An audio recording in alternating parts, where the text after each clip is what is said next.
If you've witnessed a medical emergency, would you be prepared to jump in and help? Well, according to a recent survey from Ohio State University, for many of us, that answer is no. Just 51% of respondents said they could do hands-only CPR. 49% said they could stop a life-threatening bleed. And another number here, 56% said they could help someone choking. But doctors say that number could be even lower. If only 50% of people would feel comfortable doing that on a survey, that number might even be less when actually they're presented with that type of patient. Yeah, it's an important skill that can save lives, obviously. Just a few months ago, Glenn Atwell suffered a heart attack while helping with Hurricane Helene recovery in Mountain Island Lake. He says he spent an hour cleaning before he just started feeling off. Thankfully for him, medics were already on the scene for cleanup and were able to help him. I had regained consciousness, and she looks at me and she's like, "We lost you. I had to hit you with the defibrillator 3 times. He said, I'm sorry, I must have taken a nap. You didn't take a nap, friends. You had died for about 6 minutes. Now, others, of course, aren't as lucky. Doctors say the chance of surviving a heart attack outside of a hospital setting, only about 20%.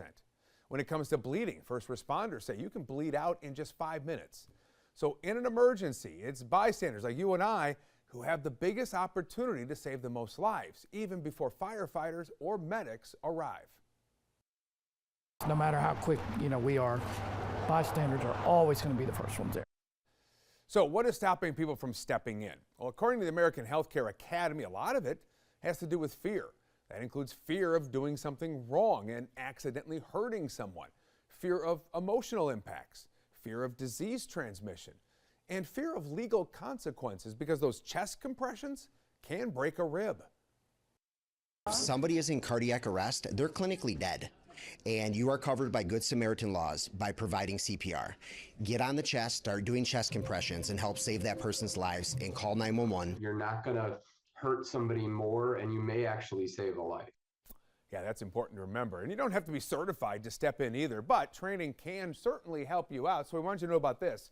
The Belmont Police Department will soon host some free CPR and Stop the Bleed courses with the American Heart Association. Multiple scheduled throughout the month of February. It's for anyone in the community who wants to learn a life-saving skill. You can find more information on the Belmont Police Department Facebook page. Coming up next here on